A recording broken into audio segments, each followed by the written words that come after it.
So you've come up with a brand new song idea and you're feeling excited, and maybe you've written a few lyrics or played around with a few chords or melodic ideas, but it still feels messy, it still feels disorganized, and perhaps you're really not sure where this song needs to go.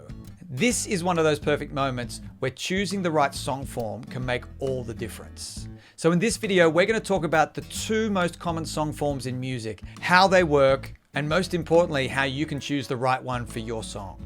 And this video features highlights and selected scenes from our brand new online course, The Songwriting Process Start to Finish. A course that takes you step by step through not one, but two professional songwriting methods. And we're delighted to say that after only a few weeks of being live, this is now the highest rated songwriting course on Udemy.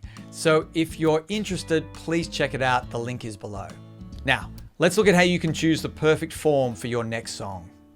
So as songwriters, we generally think of two options in regards to form. There is the form with a chorus, and there is the form without a chorus. It's pretty mind-blowing for some people to realize that there are song forms with no chorus. Yeah. So the first form that has a chorus, we think of as having verse sections and then chorus sections, and they're very different sections. They're separate sections in the song. When we look at the no chorus form, we've really got these verse sections where instead of a chorus, we have what's called a refrain line appearing as the last line, most commonly, of the verse. But that refrain line is a line of lyric that repeats in the same point in the structure of the verse in every single verse. So it's doing the job of the chorus. It's just not its own section. It's appearing in the verse section. Exactly. And the job of the chorus or the refrain line is really to reinforce and emphasize and repeat the central message, the central idea, or the central image of the whole song. So at this point, Keppie, you had your title, you had your first verse. How did you decide which form this song was going to be in? Yeah, so I decided this form was going to be an AABA song, which is a song form with no chorus because of the particular title, Last Call. The feeling that I got was that what I really wanted to do was to end that section with Last Call rather than to start a new section with Last Call. And what you're listening for with these songs is the absence of the chorus, but instead that refrain line appearing as the last line of the verse, replacing the chorus. And some classic examples are Somebody to Love by Queen, Still Crazy After All These Years, Paul Simon. And more recently, you can listen to I'm Gonna Find Another You by John Mayer, and even more recently, Nothing by Bruno Major is also a song written in the AABA form. It's also really important to understand that when we say A, what we're really talking about is a verse, and that verse has the refrain line at the end of it. The B in this case, the B is there to indicate it's a contrasting section, but the other way we can refer to that is the bridge. So this song is really a verse, refrain, bridge, verse, refrain. That's what we're working with in terms of building blocks for the song form. So now I have my bucket. If we think of song form as a bucket, I've got my bucket. Now I just need to fill it.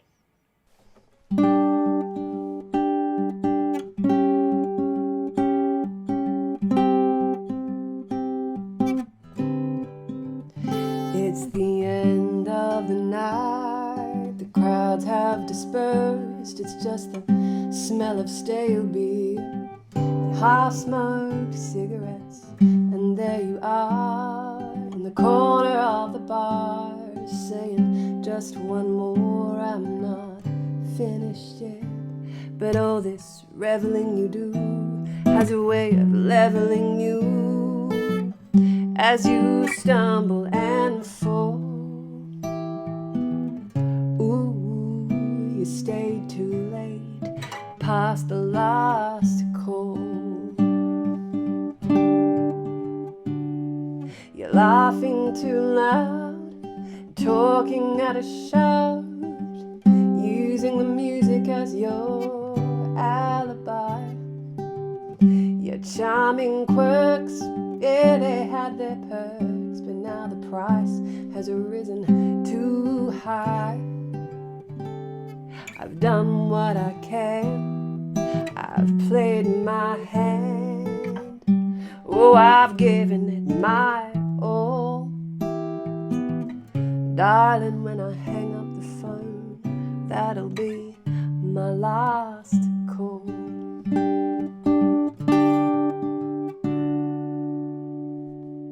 So we are now at a moment where I'm at my B section. So what is a B section? A B section is a bridge.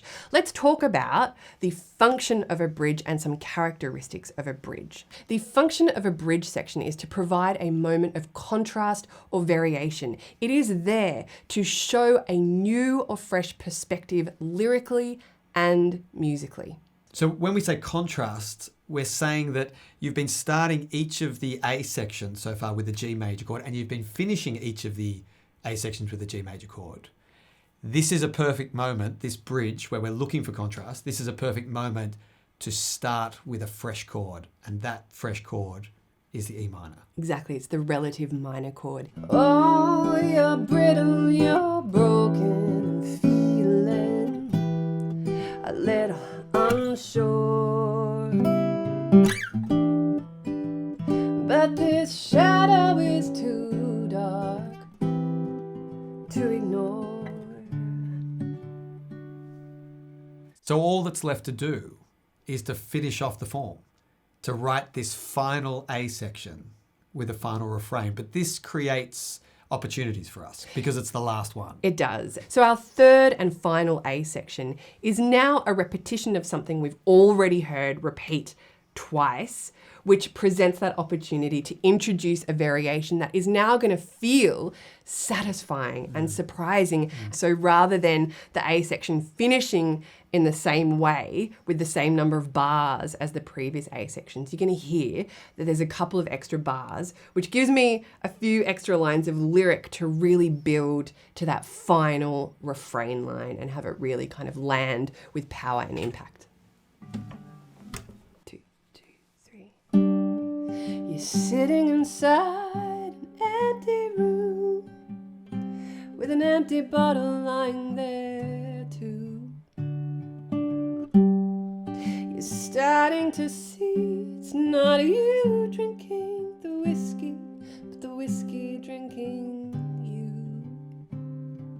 And maybe all it takes is just enough mistakes till you're up against the wall.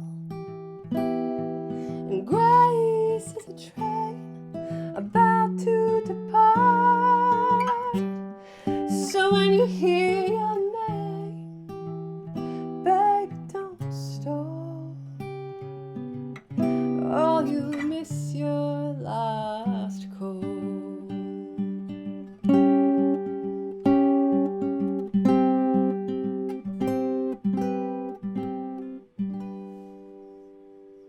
Well, it's been said that the heart starts out knowing when its final repetition's gonna come. Then it's done, turn the lights out, nothing more here to see. So let's get straight to the heart of the matter. Nothing matters more than time or what is left of it and who we choose to spend it with. I hope you agree. You see, I think you're the one for me. We heard Keppie talk before about last call being this phrase that just felt right as the refrain at the bottom of the verse. I didn't have one of those lines. I had the phrase that kicked off the whole process, the heart of the matter, but it didn't feel like it was going to be a refrain line. And it didn't feel like it wanted to be an AABA kind of song either. So at this point, I decided that of the two main forms that we can choose from, I was going to make this verse-chorus. So I had my verse in place, which means I had to find a chorus. That was my next job. For the chorus, the only thing I was thinking about was contrasts. How much contrast could I create between the chorus and the verse sections? And we've talked about contrast and how it applied to your song, but because I was writing a verse-chorus form, I had this opportunity to make the difference between the two sections, the verse and the chorus, really big and really noticeable. I got a time bomb ticking in my chest. You You've got one in yours. Shame there ain't no pause button on it. Time bomb ticking over slow. Don't know when it's gonna blow, but there's one thing that I do know. Every beat I have left is gonna be for you. Yeah. So now we have the verse and the chorus in place. And we've decided that the form is going to be verse-chorus, which means we kind of have our own roadmap again for how this song can turn out. Now, there are lots of variations and lots of different sort of, possibilities, but essentially, I decided that I wanted it to go verse-chorus, verse-chorus, and then work out how I wanted to really finish the song, whether I wanted to put a different section in, maybe a bridge or a solo later on. But because I decided on this form, verse, chorus, my job now was to write the second verse, or my job was really to write verse 3 and 4, because I'd started with verse 1 and 2. Well, I've been known to obsess over matters of the existential kind, don't we all? But no more, gonna focus on the things I can see. So let's get straight to the heart of the matter. Nothing matters more than loving who we give it to. I'm hoping you believe that's true, and if you agree, you might consider loving me. So now we come to this moment where the listener has heard both sections at least twice. This becomes one of those beautiful moments to say, time for something new. And for me, the songwriting process is very much about, I don't want to give anyone too much of the same thing for too long, because the ear gets tired. The ear is craving something new. So for me, this felt like a perfect moment. Again, thinking about the form, this felt like a perfect moment to say, what about a bridge to create contrast? What about a solo? Again, is something new. I could have changed key or modulated. And I went with the bridge. And so to me, it makes a lot of sense that you're like, actually, I've written this big banging chorus. Yeah. It sounds like a pop song. There is a really tried and true pop song format that goes verse, chorus, bridge, chorus, chorus. Yeah. Sometimes you go, well, I'm actually not okay with that formula working. And this time, it felt like I didn't need to wrestle or struggle with it. That was a great formula for this song. So that meant that I needed something in between that second chorus and my last chorus that was going to create, again, a little bit of contrast. So I wrote a bridge that really sort of brought the energy back down in order to build it back up before the last chorus. Every beat I have left is gonna be for you. Put your hands on my heart and then you'll see it's true. Every beat I have left is gonna be for you. Put your hands on my heart and then you'll see it's true. Every beat I have left is gonna be for you. Put your hands on my heart and then you'll see it's true. Every beat I have left is gonna be for you. It's gonna be for you. I got a time bomb ticking in my chest. So the build up there, the energy between quite a quiet beginning and a very loud ending was the main point of that bridge in a way, just to take it from that very small place and get it to a point of almost feverish excitement before we jump into the last chorus. And just like in my song, the third repetition of something we've already heard provides an opportunity to insert some variation. So do you want to talk about the variation that you chose in your last chorus? Yeah, so the thought process was, let's do a double chorus. And a double chorus is a really common thing to do, especially at the end. It just feels great.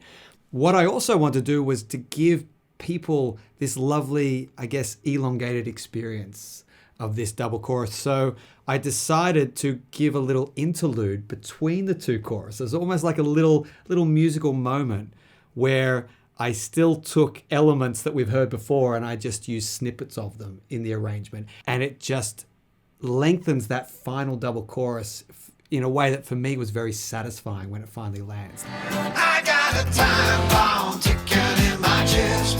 You've got one in yours. Shame there ain't no pause button on it. Time bomb ticking over slow. Don't know when it's gonna blow, but there's one thing that I do know. I got